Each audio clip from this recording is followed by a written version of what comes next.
And now, Hangar 56 Media presents Spike's Car Radio, a downloadable cars and coffee, hosted by writer, comedian, and automotive enthusiast Spike Ferriston. Now, here's Spike. Hi, everybody. Welcome to Spike's Car Radio. How are you this Wednesday? Hope you're doing well. We're doing okay here. We're getting by. Sitting here with Jonny Lieberman. We're going to chat for a while. We're going to talk about cars. Then a little later, hello, Sonari Glinton is coming on. Who? Sonari Glinton, you say? He is the host of a really cool new podcast called Bring Back the Bronco, The Untold Story. It's an 8-part podcast series debuting Monday. And what's notable about it, nothing was off limits about the Bronco. You know what that means. That means Ford has nothing to do with it. No, they have everything to do with it. That means okay. OJ Simpson. Oh, really? That means that moment, I think, is part of it. How are you, Jonny Lieberman? I'm all right. You know, getting through this crazy time we're living through. You reached out to me and said I was coming by Zuckerman's Hangar, should we podcast? I said, absolutely. I needed a break in my day. Why are you here in Zuckerman's Hangar? What's going on? So you know that ridiculously cool Audi he bought? Yes. The Sport Quattro, one of 10 ever sold in the U.S. Yes. One of 166 ever made. Yes. So I'm going to write a story about it for MotorTrend. And I borrowed it a few weeks ago, and it was awesome. And Jethro Bovingdon was following me down Angeles Crest, and the bolt that holds the shifter into the transmission came out at 15 miles an hour on Angeles Crest. And there's nothing worse than borrowing a ridiculously expensive car from your friend that Yes. I really like Paul. I don't know him that well. He doesn't know me that well. Right. And I'm like, I got to make that call. That won't stop him from suing you, by the way. I'm closing the gate so it's a little less noisy. This is good radio. So there we go. So I was shitting a brick to use the parlance of our times, and I get down there and I call him and he's like, oh, I thought they fixed that. So like, thank God it was a pre-existing condition. So anyways, we didn't get to do the photo shoot. I got to drive the thing. I know what I'm going to write. I've actually written most of it, but we're doing the photo shoot today. And Audi happened to have a TTRS, which is a 5-cylinder 2-door, in mothballs. So they pulled it out of storage for us. So we're going to have that and Zuckerman's car and do a photo shoot. Oh, wow. Yeah. That's cool. Yeah. And so, you did a photo shoot with me in Speedsters recently. Yes. Jack and I were wondering where that's going to show up. It's going to show up on MotorTrend. I was wondering that on today, too. On MotorTrend or in the magazine? MotorTrend.com. MotorTrend.com. You know what? I don't really have any say over what goes into the magazine. Is the magazine going to stay around? I think so. Yeah. They got rid of like all the stuff they want to get rid of, but turns out like a lot of doctors subscribe to MotorTrend and Hot Rod, so right. Yeah, we still That's have a cool. business model because newsstand sales were terrible pre-COVID, right? And you can imagine with COVID, like just forget about it. It's just over. It's just done. No one goes out to buy a magazine. Right. Everyone's online. That said, though, Porsches, we like putting Porsches in magazines. We had 2 911 stories in the current issue, which has a Bronco on the cover. And then, what was it? December, we did like a 959 versus like a 901. We did like a 917 versus a 918. And we were told, like, you can do these stories, but no one, that's not, people want to read about RAV4s. Nobody cares about a Porsche, like a GT3, 996.1. No, that's not going to, that doesn't go in the Nobody book. cares about that? Well, nobody, you scale it, right? Right. Many more people search for, I need a RAV4 than. Right. Yeah. Right. Anyways, there turned out to be what we call a hole in the book. Some article didn't happen. Boom, they plugged that in. So, it'll be on .com for sure. We just had a Gunther Werks story go up today, or yesterday, and so they like to space out Porsche stuff. Is that what you've been driving, the Gunther Werks? I drove it like a month ago. So what's the spec on that car? That's the greeny one that I keep seeing on the internet. I drove the greeny one. The story's about a yellow one that we set a lap time with. Yeah. And that was like a big wing car with different transmission. But explain to the audience what the Gunther Werks 911 is. Gunther Werks, they hot rod or remaster, as Porsche's lawyers make them say. Right. They reimagine remaster. or remaster? Reimagine's owned by that other company. Singer. Yeah. So the car is called the Porsche 993 Remastered by Gunther Werks. Yes. It used to be called the Gunther Werks 400R, but then lawyers. So it is a 993, and I don't even know what I'm about to say, but I'm going to say it. If you look at a steering rack of a 964 and a 993, there's 3 suspension pickup points. There's one that's really wide, and the RSR race cars, they use the really wide one. There was never a customer car that used the really wide thing. So they had this idea. Porsche never did it. What if we made a GT2 RS? They did make a GT2 993. What if they made the RS? So the front track is as wide as the rear track. The body panels are all carbon fiber. The thing is lightened. They're saying it's under 2,600 pounds. All car makers lie about this, so it's 2,700 pounds. It's got the guy in Oregon, Rothschild Racing. So 431 horsepower air-cooled engine, which is about as much as you can get out of an air-cooled power plant for like less than $1 million. You could spend more than $1 million. And what would you compare it to drive-wise? That's a production car or a GT car. That's tough. Nothing. It's super raw. Well, paint a picture for us. Yeah. Is it a 993 Turbo S meets a 911R taking to a masochistic extreme. So you know how there's like no sound deadening? Yes. There's even less. And you know how like it's after like an hour you're like, it's kind of a loud car. This is killing you. There's a sport exhaust thing in the Gunther Werks, and like you can't have it on for more than 10 minutes. You're just deaf. Yeah, it's just deafening. Well, I like that. That sounds nice. It's super cool. And when you turn it off, is it quiet enough to not upset your neighbors? No, it's always going to upset your neighbors. No, yeah. I mean, it's not. I haven't heard your Zagato thing cold start, but it's this car that I drove today. Oh yeah. The Shelby GT500, which we will discuss soon. Yeah. I don't know your neighbors, so probably, but it's not about my neighbors. It's just about the driver. When you have a car like this, there's a high percentage of people who own the car who get a little self-conscious. Yes. When they get up at 6:30 in the morning and press that start button, you feel bad. You might be waking up your neighbors. I happen to be that type of person. You're gonna. I don't know. I think you're gonna wake your neighbors. But the other issue is, they're making 25 of them, and they're $585,000 to start. And most of them are sold. I think there's like 2 or 3 slots left. So odds are your neighbors are fine because you can't get one. Yes. So it's still loud. Is this car on your Instagram feed? It is. It's all over it. Yeah. Wow. And where do they make the cars? Like in Carson? Here in LA. So where the Porsche Experience Center is. I think I want to. I've been invited to go out so many times and I've flaked. So, do they need Porsche's permission in any way, or is it just that they're having to skirt the 911 copyright when an operation like Singer or any of these guys? I don't know exactly. I didn't get into it. I just remember I was like, oh, so this is the production 400R, and very quickly they were like, no, this is the Porsche 993 remastered by Gunther Werks. And I was like, oh, you've been talking to lawyers, and they're like, no comment. So what's left? So they own the word remastered? I guess so. Yeah, right. Yeah. Reimagined is Singer. Yeah. If I want to start my company, I've got to come up with another one. Remixed by Spike. A remix. Remixed by Spike. Yeah, I don't know. Yeah, but it's a cool car. It's extreme. Because, look, you talk to the marketing people, and they're like, oh, look at our nice interior. You could whip it around the track all day and then take your wife out to the opera. And it's like, no, you can't. Unless your wife is deaf and, like, has no nerve endings. Like, she ain't going to the opera. She isn't going to like that. I'll tell you something your wife would like. Yes, it's time to do an ad. This episode is sponsored by Manscaped. Look at Jonny Lieberman over there with that big beard. He needs to get Manscaped. I'm sure there's something else happening down there below his belt. Manscaped, do you have any funny grooming stories?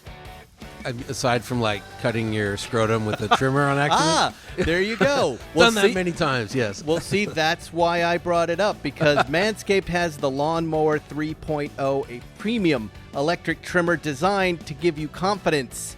And I'll tell you why, Johnny. It uses a little plastic blade that doesn't cut you. No nicks, no cuts. This thing is exceptional. What if I like the cuts? Anyhow. Well, if you like it, you're not going to like the Lawnmower 3.0. It also is waterproof, has a little LED light. No lie, Spike Ferriston uses this thing, and I absolutely love it because of the lack of cutting. You know, and Manscaped may not like this, but it's kind of a dog scaper. I had to trim the long hairs on my dog's penis the other day because after he urinates, What a lucky dog. it gets really spongy, and then he drags it across my couch. Well, I took my Dogscaper Manscaper 3.0.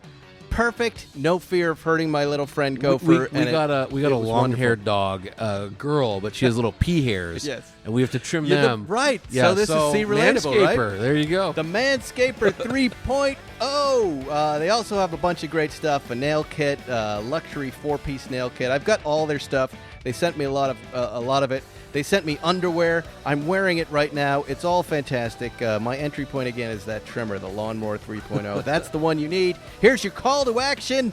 You get 20% off and free shipping with code SPIKE911. You know why it's SPIKE911? You're a big fan of the police.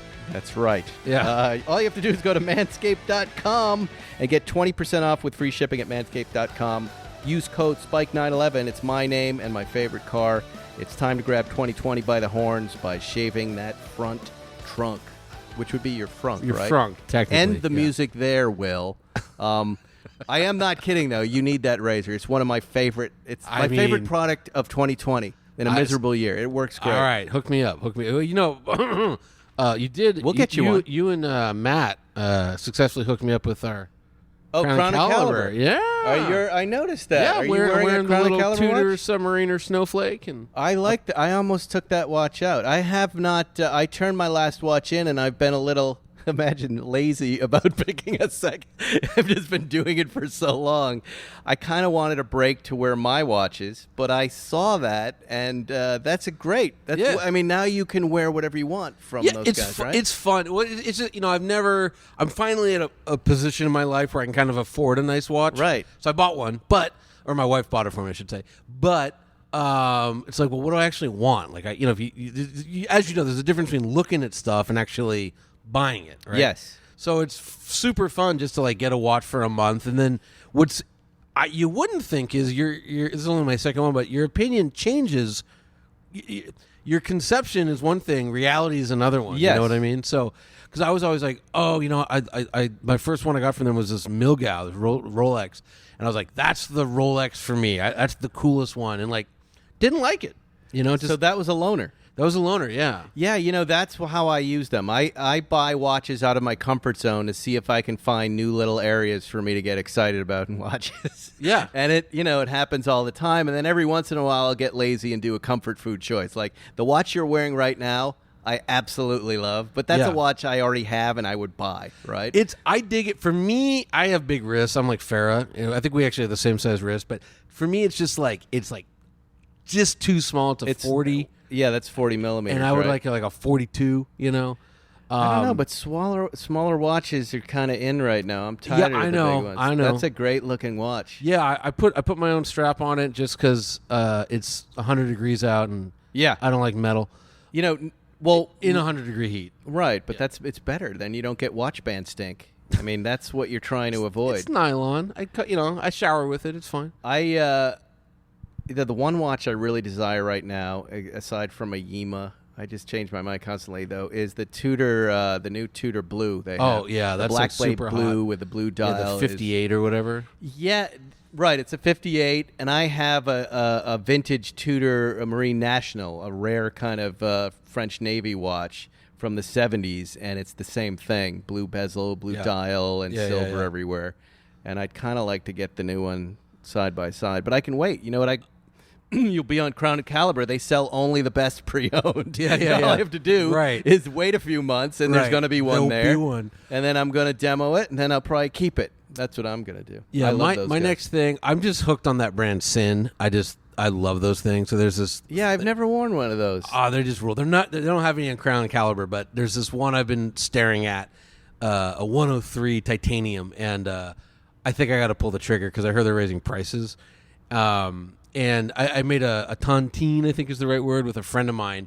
And basically, like, whoever buys it first, the other one has to. And like he's like, prices are going up August 24th. Get ready. So we'll see. It's hard to see where all these prices are heading now that we're in the middle phase of our pandemic craziness. That's what everyone's saying. Like, how can they raise prices? But apparently, in Germany, things are better. I don't know. They're raising prices. I sense like with cars, everybody, the Gooding auction just went off the other day, and they did really well. Cars weren't overheated, but they sold at high numbers, and there was a good sell-through rate. I think people with money are sitting at home with nothing to do, and yeah, cars more than watches you can really enjoy right now, no matter what. Right, a watch you can wear if you. I'm sure, like you, your watch isn't about impressing other people. It's about you looking down and enjoying something yourself. It's the way I am. Then I think you're buying watches and enjoying it. If you're a guy who likes to wear a watch to a party to show off, then you're not really buying anything right now, I guess. That's not me. I love I love diving watches. Go figure. Me too. Yeah. Well, that's I think where you start. Yeah. Now, when I first got into this, it was about it's the Corvette and the Jaguar is the car analogy, right? Right. I'm going to collect cars. I think I'll start with a Corvette and an old Jaguar E-Type, right? Right. For watches, it's dive watches. I'm pretty sure. Yeah. I want to be a dive watch because I like to go diving. Now, we don't really dive, I've and never we're even rarely thought at about the diving beach. in my life. I just like the idea that I can wash dishes and not have to worry about it, and they just look cool, And soap. Yeah. You do kind of, but I hear what you're saying. Well, that's why I like this company Sin, because these things are like G-Shocks. Like the one I have, I think it can go down to 3,000 feet underwater. It's like good to 200 degrees Fahrenheit. Like it's just, you can't break it, and the whole thing is made of this crazy steel. So let's talk about the 2020 Shelby GT500. All right. I love having someone like you here because you can just answer all of my questions. I haven't driven it. You don't have to. You picked the one car. I'm just going to ask you basic questions about these cars. Yeah. And you can give me answers because, as you know, I'm an enthusiast. I'm not a journalist. Go ahead. 5.2-liter V8 making 760 horsepower, 625 foot-pounds of torque. Sounds right. All channeled through a 7-speed dual-clutch transmission. True. All to the rear wheels. Yes. Top speed, 180 miles an hour, 0 to 60, 3.3 seconds. Okay. This one sounds good. Stickers at 81,000. Not bad for 760 horsepower. The Matt Farah stink color of Grabber Lime. He had the car before me. I can still smell him in it. And I've been in it for the last week. And I have to say, a couple things you need to know about me. I'm a longtime Mustang fan from Massachusetts. Like, to me, the old Mustangs, even the grandma Mustang from the mid-'60s, the 64, that's me. I like those cars. Sure. It's what I grew up with. And every time I get into a modern Mustang lately, like in the last 10 years, I see a lot of value, and I enjoy the sound and the experience of the cars a lot. So if there were any car other than the imported exotics, you said, what would you get? I would first always go to the Mustang line. Okay. I really like them. Okay. This GT500, the Shelby, the first thing that occurred to me was I'm going to crash leaving Cars and Coffee, which I did not, and I've had none of those moments. I find the way this thing... Well, the tires that thing's on, you're not going to have any of those moments. That's on I find this car real to be tires. a leap forward in Mustang technology in just its ability to thrill, but not break loose. I think the last time I drove something like this was the first generation Hellcat, which was a little uncontrollable. The back end would get out, but you could control how far you went that with thing's it. a pussycat. Yeah. Right. Super fun, yeah. This thing, 760 horsepower, it has not scared me yet, and it's delivered power wonderfully and been great. I'm dying to drive it. So I had it booked, and then just before lockdown, it rained. And it was like the week. Remember, we had like 2 weeks of rain. So the car was coming. I'm like, it's 760 horsepower rear driver on our compound tires. Right. Hey, Ford, I'll get it from you. And then I just never rescheduled it. And then I've just been like booking everything else. So I got to get in it. But your experience gels with everything my colleagues have said. So like what? Surprisingly competent. Great grip. The grip is surprising because I thought it would be like a Hellcat. Right. And just like a supercar that's $100,000 off. Right. Yeah. It's a discount, which it always is. Here's some of my more technical questions that you may not know the answer to, or maybe I'm not asking the right question. So the sound I remember getting into a Mustang GT back in the day was the flat plank 8 sound. It sounded different. Cross plane. That was a cross plane. I thought this is a cross plank, and that was a flat plank. So the only flat plane Mustang ever has been the Shelby GT350 and the GT350R. Yes, that was the car. That's the car. Yeah. Yes. That's flat. So okay. Yeah, in other words, that's like 2 4-cylinders. Right. And then the cross plane is that rumbly fourth order V8. Is it plank or plane? Plane. Plane. Yeah. It's not plank. No, so like a flat plane. Plane, right. Or okay. a cross plane. So and how is it more efficient in that? Why did they make that switch? So basically the difference is you get less torque with the flat plane, but it revs quicker.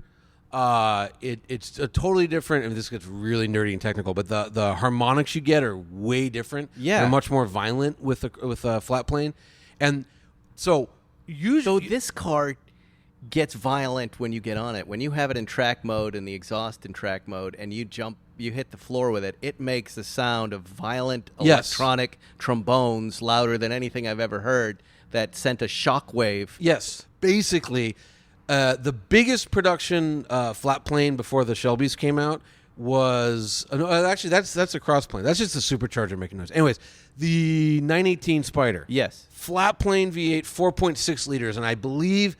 The thinking was if you go any bigger than that, this is why they're just like racing engines. If you go any bigger than that, they'll just shake themselves apart. So what Ford did to make it 5.2 liters is if you take that engine apart on the other end of the crankshaft, so not the end that connects to the transmission, there's a giant rubber donut. It's called a dampener. And this thing just eats vibrations. And it's just hanging off the front of the engine. And if that goes away, then the engine falls apart on the 350s. Cross plane though, it's going to be, you get way more torque and it's going to have that V8 rumble. That's why flat planes, they can be very loud, but if you listen to them, they don't sound so hot. They're kind of like a Ferrari, just like 2 motorcycles. Right. Yeah. It's got Jack. That has the Recaro seats in it, right? It's got these really comfortable Recaro seats. Yeah, I find all the my Ford has Recaros. They're great. The electronic interface works effortlessly. The screen has, if you don't have your Apple CarPlay plugged in, it looks a little cheap, like blue and white, and a little like an old TV screen, which I don't like. But who doesn't have their Apple CarPlay open? There are a lot of choices. And some of them I like. So there are 3 switches side by side, but one is the exhaust sound. Where do you want your exhaust? And then your drive modes, right? And they're not the same switch. Usually your exhaust is tied to your drive mode. Here you can be in track mode, but also have the quiet exhaust. I talked years ago, I think it was Dave Parasek was the head of Ford Performance. Right. I asked him about that. He's like, the GT350R is the loudest car we've ever made. Right. And we thought it'd be nice to let people be in sport mode but not go deaf. Well, so that's the idea. But it gives you too many choices. I agree. All sorts of... I'd rather just be... I find that I'm always driving in quiet, normal, or track and loudest, right? The only thing I'd say about you is, remember, most people have one car. Right. You know what I mean? So this gives them the ability to do a lot of different things with that one car. Yeah, whereas, but I do that. But I am dailying this right now. I'm driving this car everywhere I go. So sure. But you could just see if you only have one car, you want a Swiss Army knife, right? Like, this is my car, so I want to drive around the neighborhood, but I don't want to get the neighbors angry. So turn off the exhaust, but I want handling or whatever. So this has the back seats and the belts, so I've enjoyed throwing everybody around it. Nice. I don't think my wife would set foot in it. She wouldn't get in it. I don't think so. No, I don't think it's her thing. I mean, the Range Rover Velar SV autobiography was too extreme for her. So, really? Yeah, but the boys love it. Yeah, sure. And it makes a lot of noise. I'm not a big fan of the Grabber Lime. It's been very provocative in my neighborhood. It's kind of washed out. It's a little, you know what I mean? Look, it looks amazing. It's just what it's doing to the old people in my town. When they look at me, the people screaming, no matter what street I'm on, I'm speeding, even though I'm not. Sure. They're yelling at me, slow down. Yeah. I'm used to that. Yeah. I was at a stop line, and a woman turned to me, and she goes, slow down. And I go, how can I go slower? I'm stopped. So years ago, I had a Kermit Green Lamborghini Huracan. Yes. Sorry to say so many times. And I had been filming all day. I was on Angeles Crest or Angeles Forest Highway, just going crazy, 135 miles an hour. And then I'm just trying to get home after a long day of filming, right? I'm just so tired. And I'm literally making a right onto my street. And to make a right-hand turn, you cross a bike lane. So I used to live in Eagle Rock. On the Eagle Rock neighborhood Facebook group, this motherfucker posts this thing. There goes the neighborhood. Look at this like house flipper. Oh, there he is. And we were renting. And his like idiotic sports car driving in the bike lane. Ah. And I basically got kicked out of the group that night because I was like, hey, You didn't defend yourself? Oh, I defended myself. I was like, Oh, they removed you from the group. oh, well, I think it was like mutual. I was just like, it really. No, it's Karens To everyone- and Kevin. All these groups are populated by Karens and Kevins. I'm just going to say to everyone listening, the Eagle Rock Neighborhood Facebook group is the worst group in the course. world. No, it's worse than the Klan. Fuck these people. Wait, Anyhow, wow. Worse than the Klan.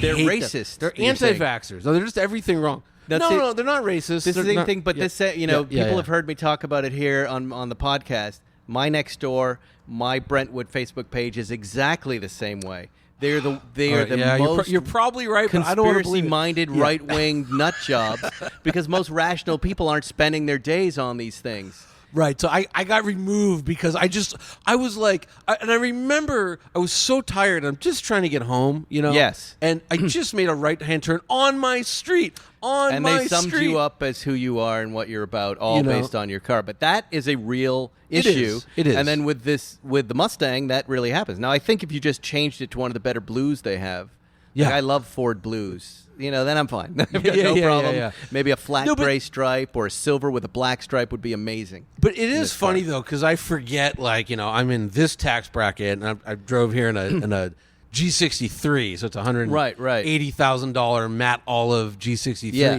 And I got out of the car today, and this old man was just mad dogging me at the gas station, just staring at me. And I couldn't figure it out. Then I'm like, oh, he thinks my car's obnoxious, which it totally is, but it's not my car. Yeah. It's just, Well, the Mustang has been. I've had so many fans for it. Everybody's always asked, "Would you buy it?" Yeah, I'd buy it in a second. I already have a friend of mine who's at the Cars and Coffee on Sunday. He was like, "Let me sit in it." He bought one.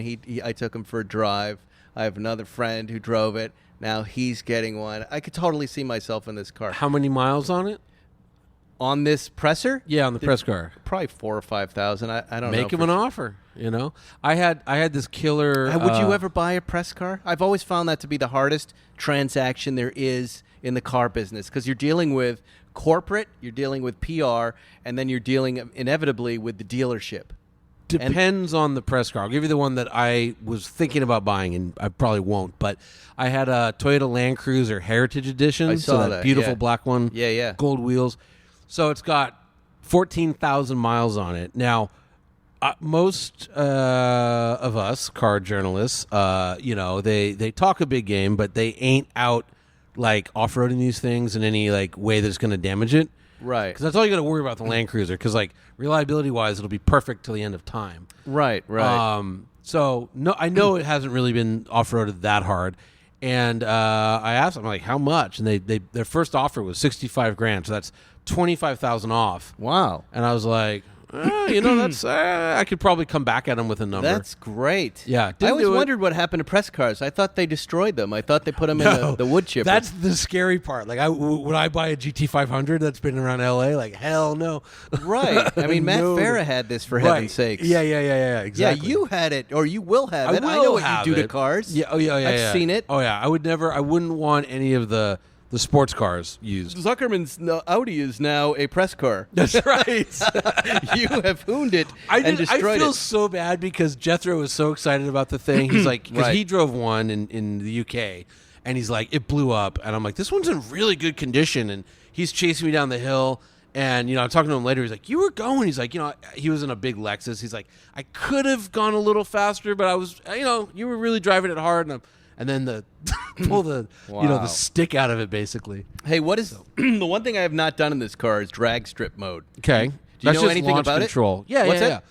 Well, So- is it launch control? But I also thought there was some sort of tire, spinning heat thing. When you're doing a drag it's race, probably got a line lock on it, and all that means is it turns off the rear brake, so it saves the rear brake pads. So you can spin the tires to heat them up. I believe it has. Now, line lock might be you might only be able to activate line lock when you're in drag race mode. The other thing is, drag racing is a whole black art. But basically, do you want to launch at 2,200 RPMs or 2,300 RPMs? Right. So you use the cruise control switch, I think, to like dial your idle speed up or down, or your launch speed. So and then it gives you maximum torque when you're changing gears too in that mode. It should do that, but I just know like for the launch thing is like you're if you were to launch this thing like this thing, because I'm making this up, let's say it makes peak torque at 5,000 RPM. If you were to do that, you'd just sit there, you wouldn't move forward, you just roast the tires. Yes. So on cars this powerful, on a non-prep surface or on street tires, I should say. Not to get too crazy technical, you probably want to launch at like 1,900. You want to launch at a really low RPM, believe it or not. Well, there you go. Yeah. It's fun. But you got to find an empty street. So. Well, we have those. Yeah.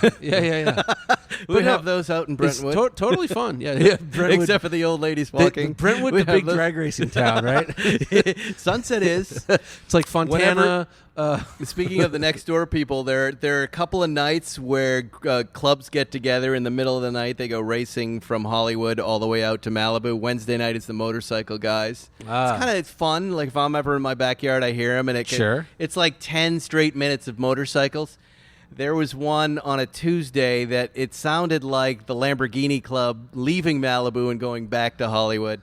Lots of loud noises, and we were out in the front lawn listening to it. It just went on for so long, and I was like, God, I wish I was down there to see it.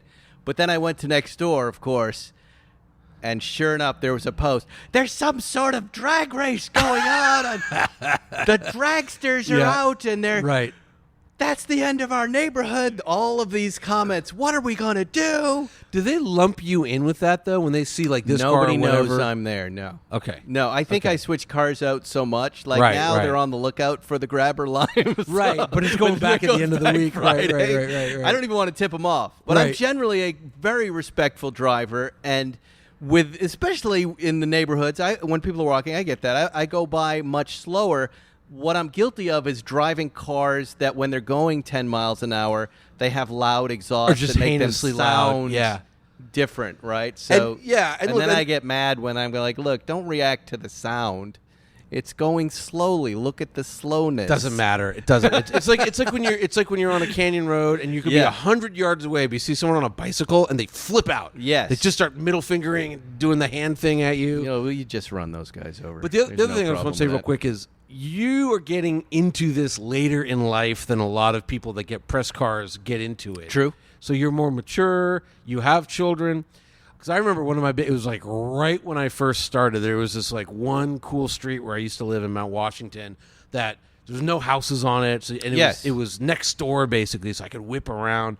I was in a Mustang convertible. I'll never forget like whipping this corner, accidentally drifting because I was totally out of control. And there's like 2 moms and 2 baby carriages. Yes. And I'm just like, and I missed them, but I was like, never do this near humans. Yes. Yeah, just go in the mountains. Like hit a bear. It's cool. Don't hit a baby. No, you're just one incident away from TMZ on any given day. I mean, the car world isn't my only business. I'm in entertainment as well, so I feel like you're one I've from got TMZ. to be careful all the time. I'm quite a few moves away from TMZ.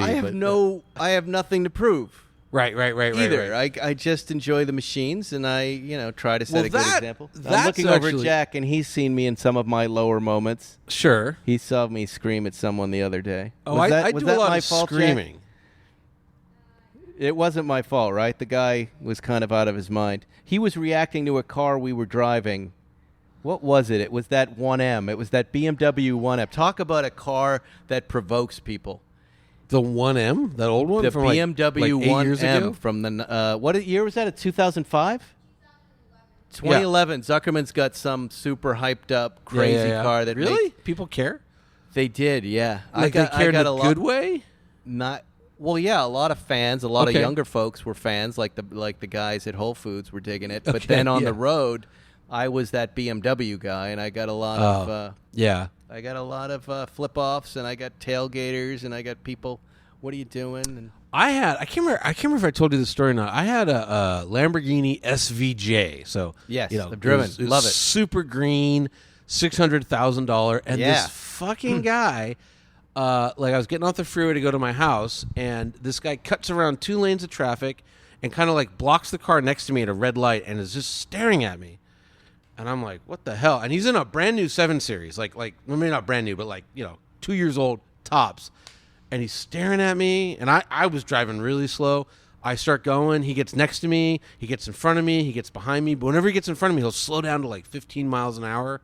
So I'll like change lanes. He'll get back in front of me. And this is going on for 10 minutes. I'm just making random lefts, and he's just following me around the neighborhood. So I call my wife. I'm like, listen, I'm driving to the police station right now. I don't know my license plate number, but Yes. like if you look on Instagram, you'll see the plate number. Call 911 and tell them this car's coming and he's being harassed by this maniac. Here's the plate number. And then finally the guy just like took off. It was the weirdest thing. They generally will react, because I've had people follow me home. If you just take your phone out and either start filming them or just call your security, and they'll turn around. Yeah, I don't have security, but this is it's important to have security. Yeah, I guess so with that car. But I've had people like wave and smile. Yeah. He just stared at me like angry. And lately, people are on edge. We're in the middle, I think, of the mental health part of our pandemic here, and there's just a lot of anger on the road. So we all have to kind of take that into consideration, be safe. Johnny, we're out of time. We've got half the show done. We are. I gotta go. Thank you for doing this. It was great. I miss Paul. What's that? I miss Paul. Maybe we should do some like disgusting Paul's always around. maxi pad commentary. He'll be back. You'll be back. He'll All be right. fine. Cool, He's cool. getting over the virus in the hospital. He only got it in his ass though, which is weird, and he hasn't really explained that to all of us. But apparently he's fine from the ass up, but from the waist down, he's got COVID-19. Specifically just in the butt. So That's whatever that means. quite odd, yeah. That's his words, not mine. Yeah. Anyway, we've got to take a break, and when we come back, Sonari Glinton is going to be with us. He's the host of a very cool podcast called Bring Back Bronco, The Untold Story, an 8-part podcast series that debuts. It's there now. You can find it wherever you get your podcasts. And apparently, amazing Bronco stories. OJ Simpson, the whole story of the Bronco. I just can't believe Ford would let that come out. It's theirs. That's crazy. I That's know. crazy. It's the only reason I let them on. Well, 2 reasons. One, that it's a no-holds-barred conversation about the Bronco and everything about Bronco. And 2, I'm trying to get a Bronco allocation. So, yeah, you'll get a Bronco, but I like Sonari. He's a great guy. I look forward. I'm just saying, when I think of Ford, I think of holds barred. I think of like they put a piece of lead in the boxing glove. Correct. Well, there you go. We're going to take a quick break. You're going to hit a little vroom noise, and then we're going to be sitting with Sonari Glinton.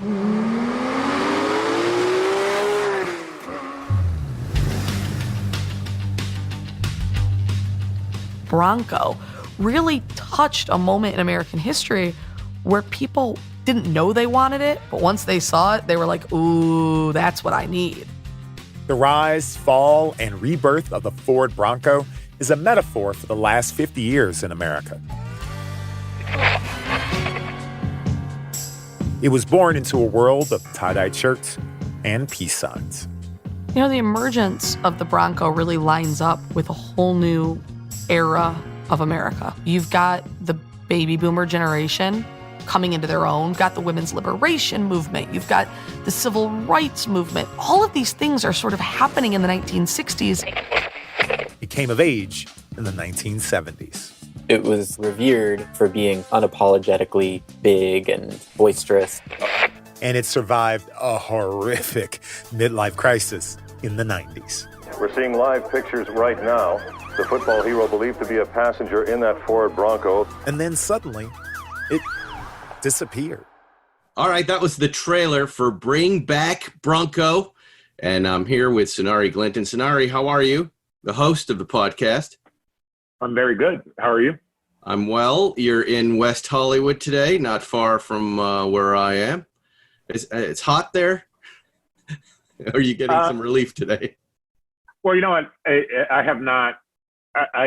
Last night I locked up closed all my doors, closed all my closets, and turned the two very small AC units on for the first time this summer. And I have not felt the heat. Yeah, it's been nasty. Well, the podcast is fantastic. We're talking about the entire history of the Ford Bronco from its inception, its beginning in the 60s, right all the way through to today with this new Bronco coming out and everything in between. How does this project find you? Well, I was a car guy who was a journalist, and I don't know if there were necessarily that many of us, especially in radio, right? Who had the journalism, podcasting. So somebody was like, "Oh, what about Sonari?" Instead of teaching a car person how to do radio, or teaching a radio person about cars, they were like, "Well, why don't we go to this schmuck who seems to have got a little bit of an edge on the radio journalism in the auto industry." So Travis Wright, who was a colleague in at WDET, mentioned me, and apparently one of the talks was, what if we got a Sonari Glinton type? And there you are. They're like, well, you want to ask Sonari Glinton? And strangely, this is the one or three cars. There are about three cars that I would do a podcast about, and this is definitely one of them. Now when you're talking about radio, you're an NPR correspondent, and that's the radio part. But you also have a personal connection to Ford, don't you? Yeah, well, I should say I was an NPR correspondent. I contribute now, and I'm a third generation car person. So my grandfather came to Detroit with his brother to work for Chevy Axle. My mother went to work in management at Ford Motor Company. I have an uncle who worked for GM Axle as well. 3 generations working for General Motors. My mother worked for Ford and several cousins, and now I have a cousin. My closest cousin works for Chrysler. So we are one of those black families that are multi-generational in the car industry. And it's actually, that connection is not that unusual for African Americans, especially who are in the middle class. The auto industry was the bridge to the middle class for millions and millions of African Americans. Do you still get the Ford discount I hear about? That's handed down. Is that still? Yeah. Because I hear that stays in families. It stays in. Well, my mother's a Ford retiree, so she gets what they call the Z plan, I think. Wow. What is that? So it's some percentage off. I think that it's. I forget. She needs to get a Shelby GT500. I just drove that. Tell her with her Z plan, because I have a Z on the podcast, the Plan Z. You should Plan Z a Z plan with her and get a GT500. It's an exceptional automobile. Well, that's what's funny. It's like, this is the first time doing this podcast was the first time that I could be assured that my mom and all her friends would definitely listen. Yeah, no, that's great. All right, well, let's talk Bronco. So did you know about the entire history of Bronco? Can you give us the top lines, like from episode 1, the American Dream, the beginning of this whole Bronco line? Well, if you think about it, the Bronco comes about because Ford sees a need in the 50s, because people are riding around in their Jeeps, which are awful, right? And then International Harvester comes out with the Scout, which is sort of a precursor to the Bronco. They kind of look alike to me. And Ford is looking around and like, well, there are all these GIs who are wanting vehicles to do other things. They want to drive their Jeep on the highway. That was not really a thing with the Jeeps, immediately post-war. So they did this study, and they wanted to call it a GOAT, go over all terrain, was what they called it. Like, that's where it began. And the Bronco comes out. One of the great surprises for me was that the first rendering, the Bronco, bucking, drawn by McKinley Thompson, the first African-American designer in essentially all of Detroit. And he's probably one of the most important ones. He's a guy that helps with the pony class cars, does a lot of design on the Mustang. And at the time, there was going to be a pony class of cars, with the Mustang being the fast car and the Jeep being the rugged 4x4. And to me, that was like, that, and when it gets launched, is that a key part in the history, and how it kind of never really gets traction because of the oil embargo and all those things. Then the 80s comes around, and you get finally they give you another Bronco, which, if you remember, this is where the OJ Bronco kind of looks like the second generation one. Mm-hmm. The Bronco 2, which is the auto industry's desperate attempt to undo all the work that a brand had done. And then you get the OJ slow speed chase in the 90s, and on the same day essentially that the big train station that brought my grandfather to Detroit closes down is the same day that the line stops with the Bronco. So the Bronco is tied very closely, in my opinion, to sort of the history of the Detroit auto industry. And now, because it's a Bronco, it's now because SUVs are so important, I think it points towards the future. It's interesting, this is a corporate podcast. So when I first heard about it and they reached out and said, we want you to put the host of the corporate podcast on, I said, well, why am I going to do that? I'm not interested in your corporate advertising. They go, no. This is a real podcast. And you touched on nothing is going to be hidden. This is going to be Sonari telling us the real story of the Bronco, OJ Simpson, and all. And in episode 3, Going Downhill, I see OJ Simpson's Bronco on the highway. Now, I haven't listened to that episode yet, and obviously we want everybody to check this podcast out because it's awesome, and we're excited about the Bronco. But tell us what we're going to hear in episode 3 about Going Downhill. And let me ask another question on top of this. Was it OJ's Bronco or was it AJ Cowling's Bronco? Whose Bronco was it? Okay, so to be clear, OJ's Bronco, OJ and AC Cowlings, his friend. Yes. AC Cowlings, his friend who had been a former teammate of his, had an identical white Bronco. So they both had one. They both had one. If you remember the trial, I don't know how you can forget. Well, I remember for a couple of reasons. I see, by the way, I see AC in Malibu where we have coffee. He's out there hanging out all the time. We say hello. Wow. Nice, seems nice enough guy. So I have that part of it.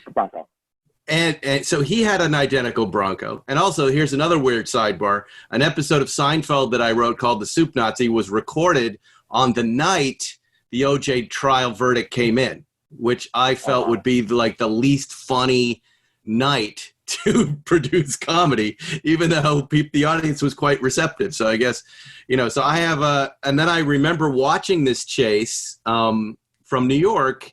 It was a Friday night, if I'm not mistaken, because we had just finished a show at Letterman, and we would go to this bar, and the TV turned on, and suddenly we were watching a Yankees game, and then here's this Bronco with OJ Simpson in it fleeing this first videotaped or live car chase. We'd never seen anything like this. And front and center, this white truck. Yeah, and what's funny? I was inside of a Ford plant, a college student. Yeah. No joke, working on, I think it must have been on the chassis line. And I will never forget gathering in the Oasis inside a Ford, in a blue Ford, with, the whole thing, watching the slow speed chase. And I remember thinking, somebody going, I wonder what this is going to mean for our stock. In television, I was going, I wonder what this is going to mean for entertainment, because I've never been grabbed by something like this before. And now it's every other day there's somebody in a chase on a highway and we barely pay attention to it. I'll also say I live in Brentwood, part of LA, and every time I tell someone, from my hometown or mention that OJ is the first name that comes up. Oh, you live there, and it was so, so long ago. So I feel like I'm surrounded by this story. Let's go back to the episode, though. So there are two Broncos. The one we're seeing on the highway is whose Bronco? It is AC Calling's Bronco. And I just want to say that episode is not out yet. So I'm really excited that we have right now we have the Top Car podcast. You're number 2. Oh, good. Maybe number 3 behind the dead guys that are one of the dead guys on Car Talk. Oh, Car Talk, right. Yeah. But and that's without OJ. The OJ episode is very, very interesting because there's a lot of things that people think they remember about the chase, like that it was OJ's Bronco. It wasn't. It was AC's Bronco. It was really intense. And in the story, we find out here's a tip. The new CEO of Ford, Phil Farley, his name can't be Phil. Oh my God, I can't. I'll look it up. I know a guy. I know a guy named Phil Farley. I've known he's Chris Farley's cousin. Jim Hackett? No, Jim Farley. Sorry. Jim Farley. That's who. Okay. Jim Farley. There it is. Right. Yes, he's the new CEO of Ford, and he was visiting his cousin Chris Farley in Los Angeles when he has to pull over to the side of the road. And then the OJ chase comes by, and you're like, how many coinkydinks could happen? And, you would never think this dude would never have thought that he would one day be the CEO in charge of bringing back, or the CMO, the guy in charge of bringing back the Bronco. It is so weird to, you have to understand, this company, like you said, this was new. Well, there was no precedent for this. And how is this connected to your vehicle? And what do you do? Do you run into the room and close all the doors? And then one of my absolute favorite, because coincidences are the bestest. You live in Southern California, people like white cars. Right. And we like white cars here in Southern California. They do better in Southern California than everywhere else, than most places in the country. And so a bright Ford executive thought, here's a way to promote the Bronco. See how popular they were, by the way, that OJ and his homeboy had identical ones, right? So Ford is like, before this all happened, weeks before this happens, an executive goes, let's order up some white Broncos and do a SoCal promotion, which ironically ends up falling days after the chase. So it ends up, so the cars get delivered days after the chase. And so people are like, hey, will you try for this? And then interestingly, sales of those cars go up immediately after. Really? To me, there's so much interesting, right? OJ is at the vortex of so many interesting things about America, about Los Angeles, about race, about all of these things. And if you're going to talk about, in my mind, what I realize is you can't talk about Southern California in the last 50 years without mentioning OJ, whether it's UFC or whether it's him in this chase and this trial, right? It's so LA. And that ties into the story, like I said, of, you got a brother who drew it, and you got a brother who creates the biggest crisis in the history of the vehicle, right? Wow. And you got tens of thousands of brothers, working on it, from 65 to 90 to 95, right? And it's an amazing, that to me is, that was what drew me to this. And that's what I feel like keeps people going. Because if I can watch when I watch documentaries or listen about the Barbie doll, and I'm going to tell you, they didn't spend $1 billion making the Barbie doll, right? So when you spend $1 billion easy to launch a new vehicle, which is what's happening with this, easy $1 billion on this, right? Yeah. That means there's a lot gonna happen, right? There's a lot of pieces right at play. I actually I think, by the way, can I bring up something random? Sure. I have a photo that I want to send you. I wonder if you were one of these people. So I did not realize that you wrote The Soup Nazi.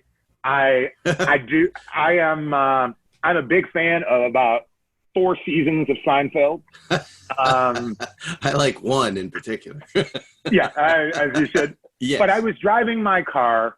I bought a brand new Mazda Miata. Okay.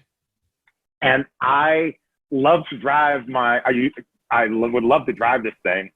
It's brand new. I bought it days after it came about. NPR at the time, we had lost our first colleague, and David Gilkey, and he had told me the last conversation he said to me was, "Boy, you better buy that car. Like, this is not the midlife crisis. You buying that car is the sign that the crisis is over, right?" So I heeded him. I bought that car, and I drove it to Malibu. And I'm in Malibu, and I see like a line of Porsches. Now, usually I take pictures of Porsches, and I'm looking through the viewfinder, and I'm taking a photo, and I see, like, is that Jerry Seinfeld in the viewfinder, like looking over, and his homeboys looking over this group of, wait, that was me. Oh, that was you? I'm with him in Malibu with cars. Yes. Right? And so I took this photo, and then I will never, I was like, this is like one of those moments of approval, because I always think of myself as not being really a car guy. And I go and get my car, and I'm not going to say anything to Jerry Seinfeld. And so I'm like driving away, and Seinfeld, I can hear him like go, "Oh, is that the new Miata?" And it's like, "Nice car." And then I was like, did I just get approval for my car purchase? I did. And it was like and I have that photo of him leaning over. It's probably you. I want to see. I want to know what the cars are, because that sounds like me and Jerry. We've been going there for 20 years, and that sounds like exactly every interaction we have out there. And we are fans of the Miata. Yeah, I mean, that's a. Do you still have the picture? Yeah, I definitely still have the picture. Yeah. Oh, because it was so crazy, because I hadn't even noticed that it was Seinfeld until, because I was so into that is like a $14 million Porsche. What is that? There are 3 of them. Oh, now I have to know. Well, that's all we do. Well, up until the quarantine started in the pandemic, he comes out to Santa Monica, and he's hanging out in his hangar. We drive out to Malibu, drive cars, talk about entertainment, talk about comedy, and talk about cars, and then drive back. It's the only real hobby we have, is that drive and hanging out at Bill's and drinking coffee. So, and by the way, that's a beautiful thing. We have we have a Cars and Coffee that goes on there Sunday mornings from 8 to 10 a.m. So you should check it out. It's very much a kind of potluck pop-up thing. And there's some great stuff. Bruce Meyer's out there, and rare cars come out of nowhere. We had a crew of Miatas out there the other day. A bunch of Volkswagen Things came last Sunday. It's fun, and you never know what you're going to see. So you should just check that out anyways. I want to go back to this OJ thing. Sorry. So, I remember watching it, and here's a question. Like, I remember just going, boy, a white Bronco. I haven't seen a white Bronco before. Do you think if the Bronco wasn't white, it would have been such a bad thing for the Bronco? Like if it were like a blue Bronco, or for me, it was the big white truck that I wasn't used to seeing big white trucks. I thought it was an odd spec for a Ford Bronco, and it made it stand out. I don't think the color had anything to do with it. Strangely, the color is kind of popular and had been. So think of, and we've seen it, but we hadn't thought of seeing it, right? But I didn't live in California. I lived in New York at the time, and I remember going, that is a weird looking truck. And it just gave the, obviously the incident is grabbing the world's attention, but it gave it this little push in my mind, because I had never seen a truck in that spec, or maybe I had and just never noticed it. And here was this historical event happening, and now that became the symbol of it. I don't know. That's one of those things that what we forget is that the sales of the Bronco were not gangbusters at the time. Okay. Though it was not, interestingly, it was like a middle class truck Right. You know, John Elway has one. And that was like a huge thing, right? You know, when, you know, Elway gets one, OJ gets one, like, and it was sort of not an aspirational vehicle, right? It was like having a Suburban at the time. It's not as popular, not nearly as popular.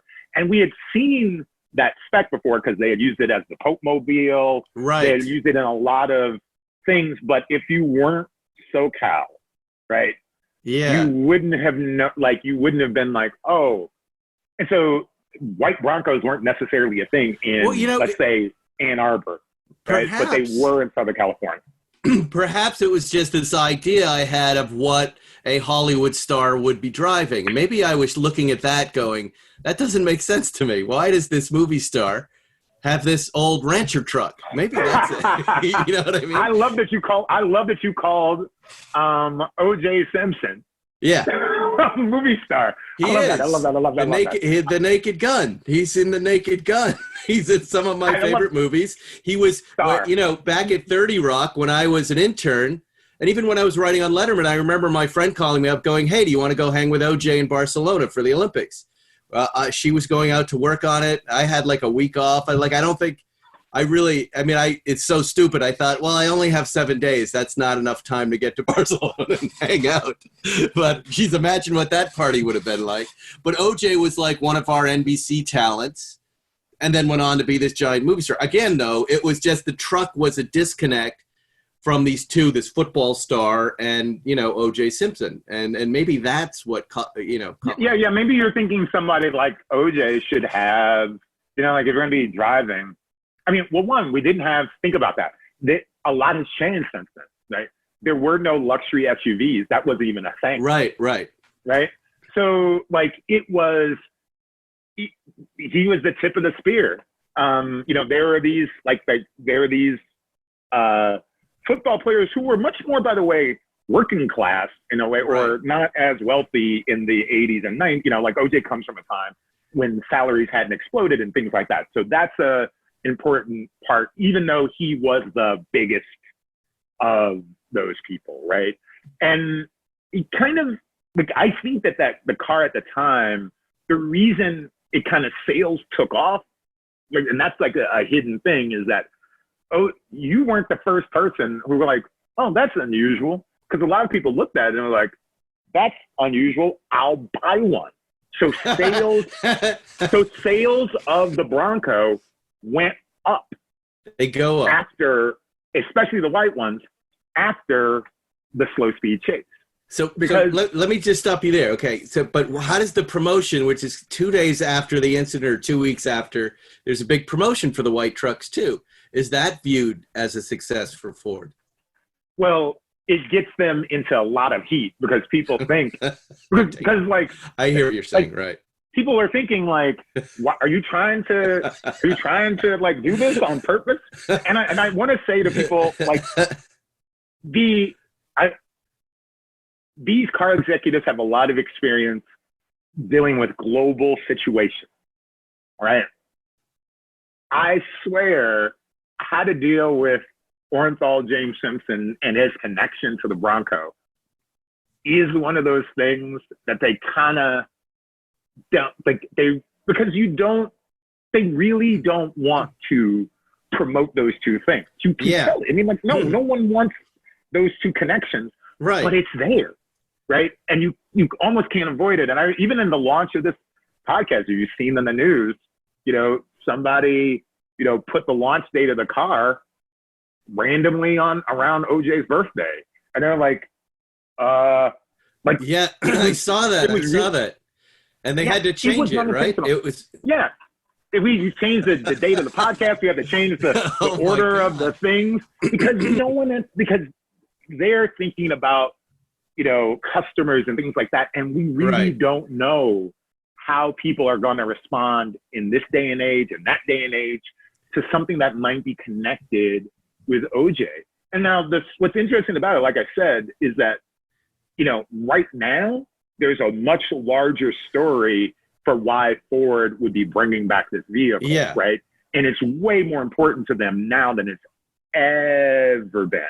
So, right? So when you, go ahead. Let me ask you, Does OJ Simpson kill the Bronco or not? Is this sales boost short-lived and then the brand is damaged, or is the brand damaged after that for other reasons? I would say that no, I think we come to the conclusion that no, OJ wasn't the reason.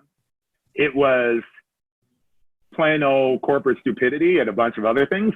It did play a role. I don't think it was, but it wasn't the nail in the coffin.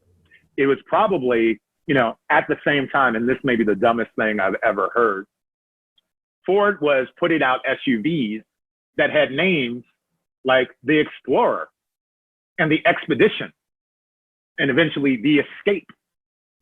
And apparently Bronco doesn't begin with an E. So what are we going to do with that? Right. Silliness. And also, one of the problems with a company like Ford and the quality of these cars is, you spend $1 billion to put a car out, to design it, to make it great and all those things. And then you don't, sorry, there's a leaf blower outside. And then you don't realize, like, will they have the desire to stay up with it 5 years in, 7 years in, 10 years in, And so, the executives got caught with another shiny object, right? And that is really what I think is, like, essentially the Bronco helps create the class of vehicle. The Bronco, the Blazer, they create a whole new class, and Ford goes, let's move over to something else, because there is a lot of competing priorities in the mid-90s. Mm-hmm. There are 8 episodes in the podcast, and by the time we get to episode 4, it's the end of the road. So you cover the beginning of the Bronco and in episode 1 right through to the end of Bronco, and then the next 4 are all about, I think, all about the new Bronco. So 4 full episodes. How do you fill those 4 episodes with content? Is there that much stuff there? Oh, well, so when I say the poor schmucks at the top, right? Yeah. There was a group of people who thought that the Bronco should be brought back. And there was probably so this is more than a 25-year skunk works of these efforts by these engineers. And what I think is interesting about that, engineers, marketing guys, product guys, all these people, mainly guys, all these folks in Ford who are like, we had this thing that was really distinctive, right? Let's try to bring it back. And then you also see sales. Now here is my analysis is, if a Ford executive saw another $300,000 Bronco go on sale, they're going to jump out of a window, right? Is they see this market of, you and Jerry Seinfeld go up to Malibu and you guys like Porsches and those things, right? Women are flooding into the antique car world and they want pickup trucks and SUVs, and they were spending top dollar. That's why, you see all these factors coming along, SUVs becoming the top vehicle category by a lot. And then these, women flooding into the antique car market, and they are younger, right? And they want something completely different than the 50-year-old who's buying his dream car that was on his wall when he was 16.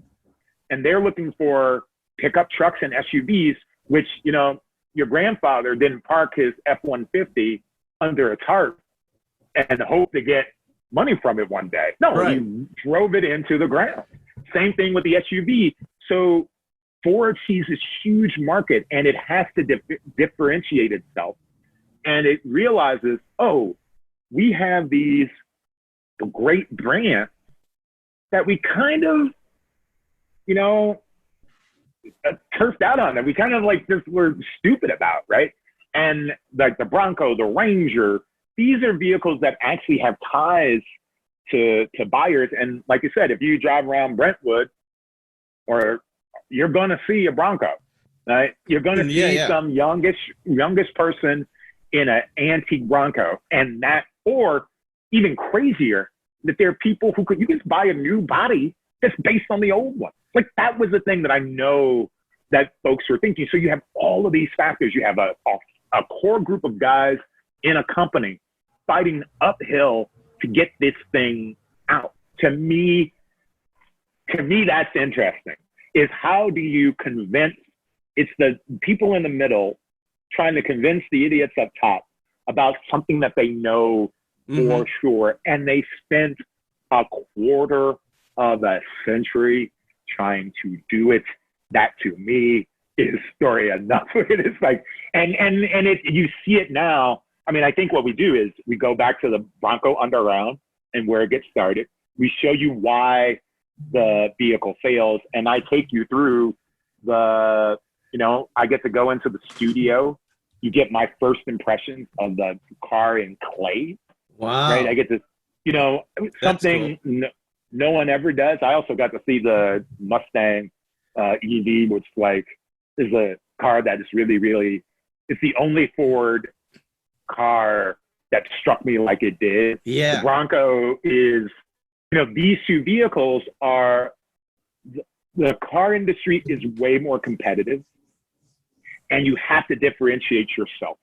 You can't just build a Fusion and expect it to compete against the Camry. You got to do something different. You have to be distinctive, and in many ways, Ford has to go back to its heritage. That doesn't mean creating the same car, but what is the heritage of this brand? What made it successful in the first place? And I would say many people who love the brand, whether it's the F-150 or the Mustang or any of these vehicles that come along, will say that, Ford, at many various times since the 70s, has lost its way when it really did design some of the most innovative vehicles that really, thought years ahead of consumer needs. And to me, that is, honestly, the history lesson is fascinating to me, but how you fight the man, how you create your skunk works and convince folks about this idea. And honestly, it's landing in a decent time, because the Jeep has at the moment, it's non-pareil. It is nothing, there's nothing like the Jeep, really. If you want to be, 4x4 and have fun, am I going to take my Buick Encore off-roading? No, right? If I'm going to take my Audi Q7 off-road? No. But that's what SUV is. And Ford and the other folks are like, well, Honda tried this. What about the folks who really genuinely want to go off-roading? And right now, during the pandemic, that's a thing that we're noticing. The people are actually now getting away, going off-road. Right. For real. And so there's a perfect launch. It is serendipity, because when you do something for the right reason, which is, are you gonna attack the needs of the customer? I think it will hit. And whether or not Ford does the thing where it shows a commitment to this vehicle over the product life of it, that's another story, But right now, being a company like this has to be attuned to the real desires, the desires that are 3 and 5 years ahead. Right. And I don't think that Ford was doing that in any real way for a long time. It was just making as many F-150s as it could. Have you driven it? Nope. You've seen it up close. Have you sat you sat in it? Have you done? You have. No driving. No. Nope. There's an event on the day that we're talking. On the day that we're talking, there's an event where some of my friends are going to get to drive it, I think, for the first time, and I will eventually, before the last episode of the podcast, I am sure that I will have driven it. And are you going to add your thoughts to the last episode of the podcast? No, because what do I know about cars? What do I know about? You seem to know an awful lot. I know about the business of. I know. You know what it is. What fascinates me about the auto industry is the business of it, right? And the machinations that go behind it. Me, if given my druthers, I would probably buy the latest Porsche. The podcast is called Bring Back Bronco, the Untold Story, the episode you want to hear for sure, the one we were talking about the most, the OJ Simpson episode where we cover that story, August 24th, which is next Monday. You got to check it out. Sonari, thank you for coming on and telling us all about this. And congratulations on the success of it. I know you were nervous about it, and you have to come visit us out in Malibu one of these Sundays so we can meet in person. I will, and I have to say it is a genuine pleasure. What you may not know is that I was an insomniac kid in the 80s, and I grew up watching Johnny Carson. I like him enough. Yeah. But David Letterman. Yeah. Oh my God. He's so the best. Anybody that had anything to do with that show, and it is a part of who I am and a part of my humor. So it is honestly, and who cares about comedy writers? Usually I do. And I'm very, I have to say that thank you. Thank you. I'm amazed by it. And thank you for your great work and for this great podcast. Awesome, man. Well, there you go. That's the end of the show, ladies and gentlemen. Thank you for listening. As always, don't forget to subscribe. Don't forget to leave a nice review on Apple Podcasts.